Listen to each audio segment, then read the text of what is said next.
আসলে এটা একটা গবেষণাগার হয়েছে পশ্চিমবঙ্গ আরএসএস এর, যেভাবে গুজরাটে হিন্দু রাষ্ট্র তৈরি করার জন্য তারা মোদীকে প্রধান মুখ্যমন্ত্রী করে দিয়ে ওখানে গণহত্যা করেছিল, ওয়েলকাম টু হিন্দু রাষ্ট্র করে সাইনবোর্ড লাগিয়েছিল।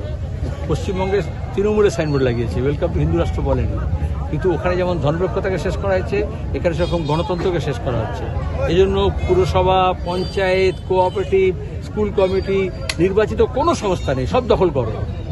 ভোটে কারচুপি হয়েছে, ভোটের লিস্টে কারচুপি হয়েছে, গণতন্ত্রের কথা যে বলেছে তাকে মিথ্যা মামলা দেওয়া হয়েছে, জেল দেওয়া হয়েছে। সবটা একচ্ছত্র স্বৈরতান্ত্রিক ব্যবস্থা হবে, কারণ আমাদের দেশের যে গণতান্ত্রিক ধর্মনিরপেক্ষ ব্যবস্থা আছে তাকে ভাঙতে হবে।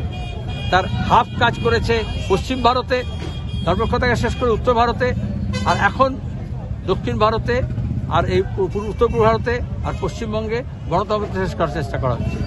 একই কোম্পানির দুটো আলাদা প্রজেক্ট।